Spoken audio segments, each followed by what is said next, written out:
Ahmed Jibril, the head of the Syria-based terror group, the Popular Front for the Liberation of Palestine, died at the age of 83 in Damascus. The organization is classified by the United States, Israel, and the European Union as a terror group.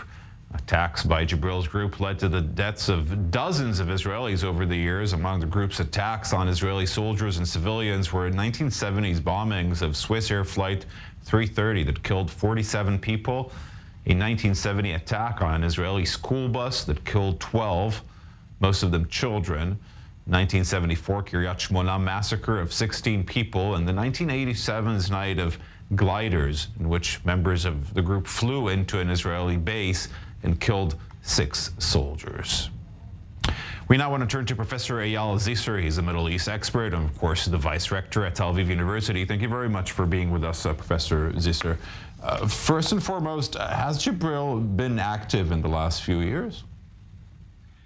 Well, he was not as active as he was in the 80s, and still, you know, he was under the full Syrian control. And during the chaos Syria witnessed, when there was a civil war, from time to time, members of his organization were involved in launching rockets toward Israel. For example, after Samir Kuntar was assassinated several years ago, there was some sort of a limited response. Some rockets were launched toward Israel, in the direction of Israel, and his organization was accused of being responsible for that. So he was used by the Syrian as some sort of a tool, but not as active as the organization was before the signing of the Oslo Agreement and in the 80s and the 70s. So you mentioned his position in Syria and how he was used by the regime there.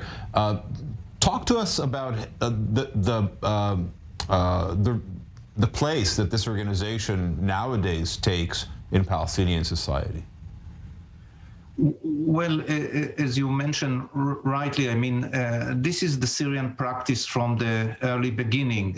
I mean, they want some presence in the Palestinian sphere and some influence over the Palestinian public, and they wanted some Palestinian group to work for them. So at first it was the Fatah organization, which was established by Arafat in '65 in Damascus.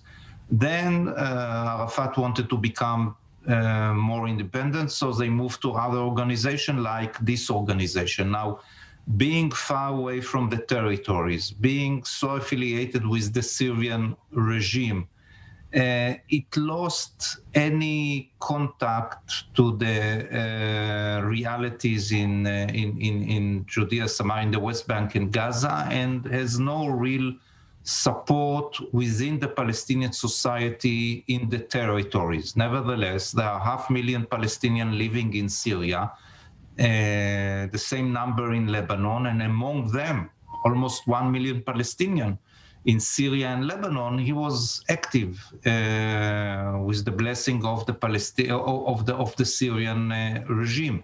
So clearly, among Palestinians in Syria, he had some influence. We mentioned a few of the horrible attacks that were performed by the organization in the 1970s and 80s. What did Israel learn about and from Ahmed Jibril? Well, he was not unique. I mean, when you look at the record of most of the Palestinian organization, the PLO, Jibril, Khawatme, Khabash, you know, they all were involved in bloody terrorist attacks against Israel. But of course, because he had the support of the Syrian, in many of the cases, his people were trained by the Syrian, were used by the Syrian intelligence to carry out operation on behalf of the Syrians for the sake and in the interest of the Syrian.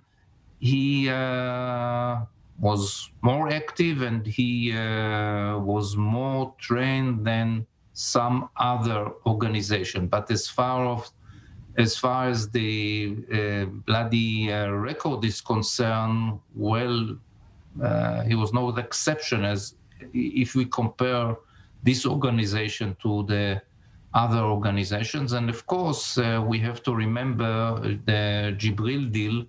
He was the one of the organizations that captured some of the Israeli soldiers in Lebanon.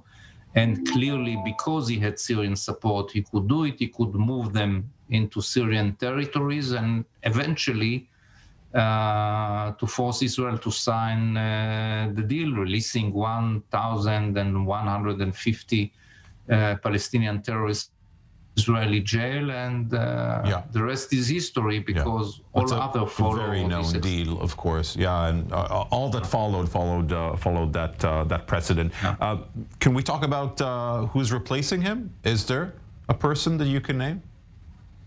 Well, his son was assassinated probably by Israel in Lebanon in the early 2000s, but I guess the Syrian will find somebody to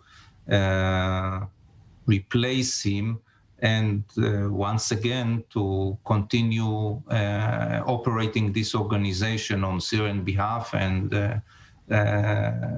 serving the Syrian interests. So no specific name was mentioned. He was 83 years old, and no immediate successor, but I guess it's only a question of time.